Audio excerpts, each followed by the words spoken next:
जय श्री कृष्णा। मैं एस.एम. कथुरिया आप सबका वैदिक प्रेडिक्ट में स्वागत करता हूं। आज का विषय है कर्क राशि अप्रैल 2024 का राशिफल। पहली तारीख को जो ग्रहों की स्थिति है वो मैं आपको चार्ट में दिखा रहा हूं। जो बदलाव आएंगे उसके ऊपर भी चर्चा करेंगे। अप्रैल का महीना बहुत ही महत्वपूर्ण है क्योंकि इसी महीने ज़्यादातर हिंदू कैलेंडर का नववर्ष भी शुरू होता है, जो कि इस साल 9 तारीख से शुरू हो रहा है। यानी कि नवरात्रा भी पहले दिन उसी दिन से ही होते हैं। लेकिन एक चीज़ और भी है कि 8 तारीख को सूर्य ग्रहण भी है। लेकिन अच्छी बात यह है कि भारत में सूर्य ग्रहण दिखाई नहीं देगा, इसलिए इसका सूतक भी नहीं है। ये ग्रहण अमेरिका, कनाडा में लगेगा पूर्ण रूप से, और कुछ यूरोप के भागों में दिखाई देगा, वो चाहे पार्शियल हो चाहे कहीं पूर्ण हो।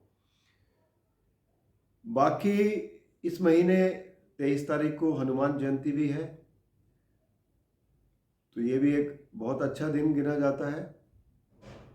तो देखें इस महीने आपके लिए क्या परिणाम लेके आते हैं। पहले सबसे पहले ग्रहों की स्थिति देखेंगे कि बुध ग्रह जो है वो गोचर कर रहे हैं मेष राशि यानी कि 10वें घर में। ये 9 तारीख को वक्री हो रहे हैं और वक्री होके 10 तारीख को ये मीन राशि में आएंगे, जो कि आपका 9वां भाव है।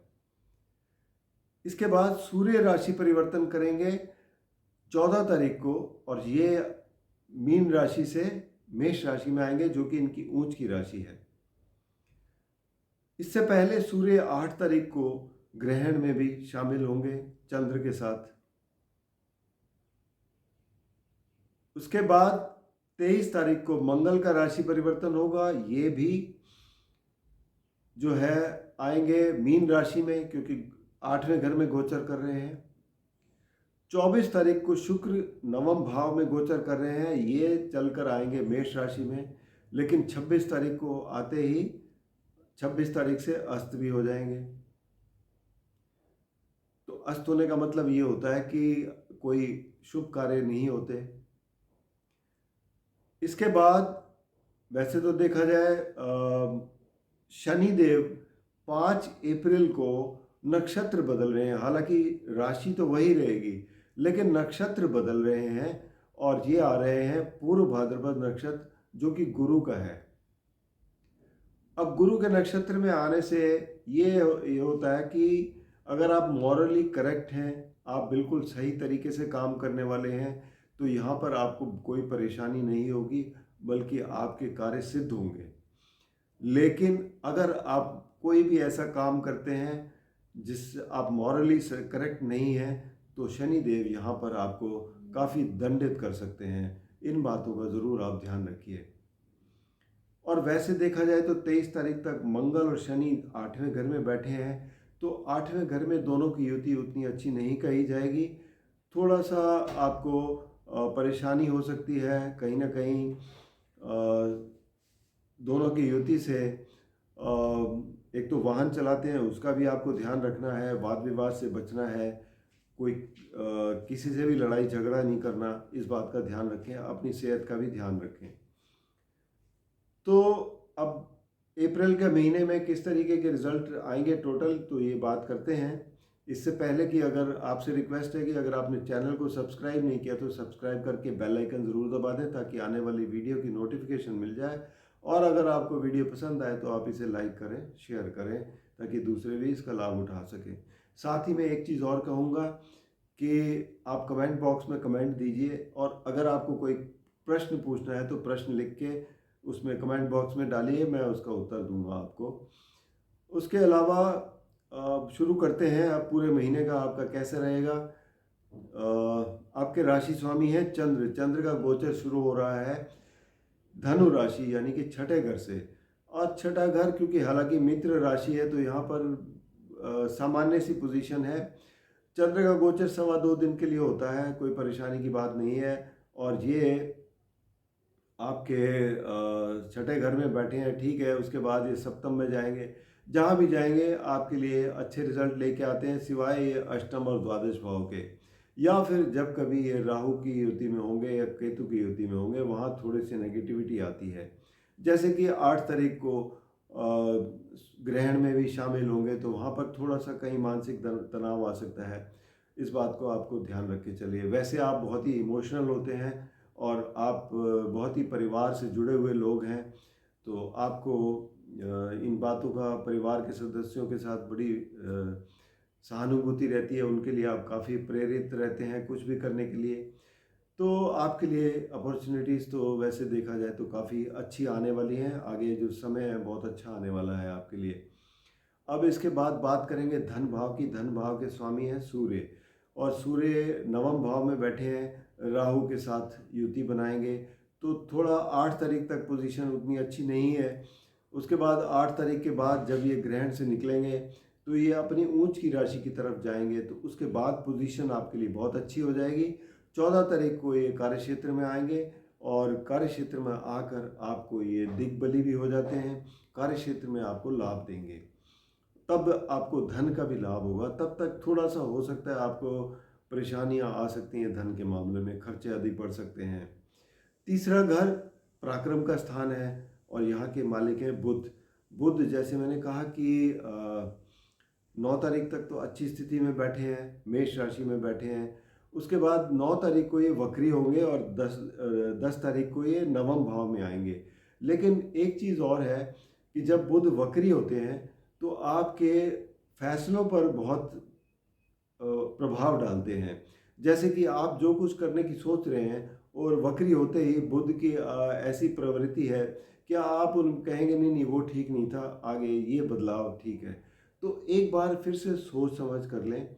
अपने जो भी आप कार्य करने जा रहे हैं, खासकर जो बड़े फैसले हैं, उन पर एक बार दोबारा से विचार कर लें, क्योंकि ये 20-22 दिन का गोचर होता है।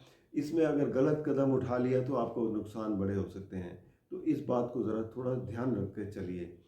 इसके अलावा चौथा घर शुक्र का है। शुक्र बैठे हुए हैं ऊंच की राशि में अपनी नवम भाव में।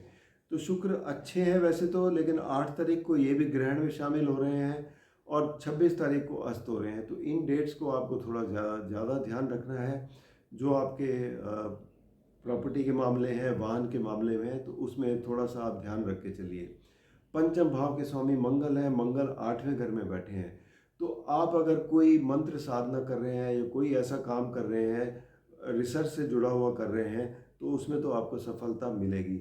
बाकी कामों में हो सकता है थोड़ा आपको धैर्य रखना पड़ेगा। अभी वैसे काम नहीं निकलेंगे जैसे आपके पहले हो रहे थे। तो छठे घर की बात करें तो छठे घर के स्वामी गुरु हैं। गुरु बैठे हुए हैं आपके दशम भाव में। दशम भाव कार्य क्षेत्र है, और यहाँ से गुरु की दृष्टि भी है छठे घर पर, और जहाँ चंद्र भी बैठे हुए हैं। तो ओवरऑल ये, क्योंकि रोग रिपु इनका घर है, नौकरी का भी घर है, तो यहाँ से आपको कोई बहुत बड़ी परेशानी नहीं होगी, क्योंकि दृष्टि गुरु की पड़ रही है। तो गुरु आपका उसमें आपके बचा के रखेंगे आपको। सप्तम भाव के स्वामी हैं शनि। शनि बैठे हुए हैं 8वें घर में अपनी मूल त्रिकोण राशि में। तो शनि की स्थिति अच्छी है, तो आपको यहाँ से कोई परेशानी की बात नहीं है। हाँ, सिर्फ मंगल के साथ होने से आप अपने पार्टनरशिप, अपने रिश्तों में बस यही है कि आपको वाद विवाद से बचने की ज़रूरत है, और बाकी कोई ऐसी बात नहीं है, सामान्य चलेगा। 8वें घर के मैंने आपको बताई दी है। नवम भाव के स्वामी हैं गुरु। गुरु दशम भाव में बैठे हैं, अच्छी स्थिति में बैठे हैं। लेकिन यहाँ पर क्योंकि सूर्य और राहु की युति है, तो सूर्य क्या बताता है, आपके पिता को बताता है, कारक हैं उसके। सूर्य बताता है आपके बॉसेस वगैरह जो हैं, आपके सीनियर्स जो हैं, वो बताता है। तो आपको करना क्या है, आपको खासकर जब तक ग्रहण है तब तक पिता के साथ स्वास्थ्य का ख्याल रखना है, पिता के साथ वाद विवाद नहीं करना, अपने सीनियर्स के साथ समन्वय बना के चल रहे हैं, उनकी बात मान के चल रहे हैं, तो आप नुकसान से बच जाएंगे।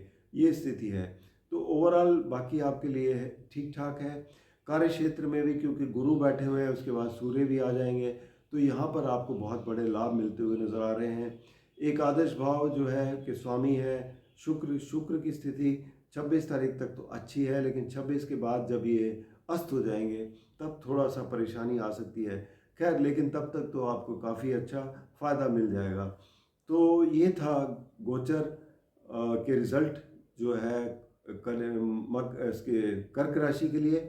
तो व्यक्तिगत रूप से अगर कोई भी समस्या है तो आप नीचे दिए नंबर पर संपर्क करें या फिर vedic-predict@gmail.com पर अपनी विवरण देकर कुंडली का विश्लेषण करवा सकते हैं। अंत में यही कहूँगा, आपके लिए खास उपाय जो है इस महीने वो यही है कि एक तो आप ग्रहण वाले दिन ज़रूर ध्यान रखिएगा, गायत्री मंत्र का जाप करते रहिए, उससे आपको काफ़ी अच्छा लाभ मिलेगा। और वैसे सोमवार को हमेशा शिव मंदिर जाके और रुद्र अभिषेक करें, जिससे आपको काफ़ी लाभ मिलता है। और ओम नमः शिवाय का जाप करें। धन्यवाद।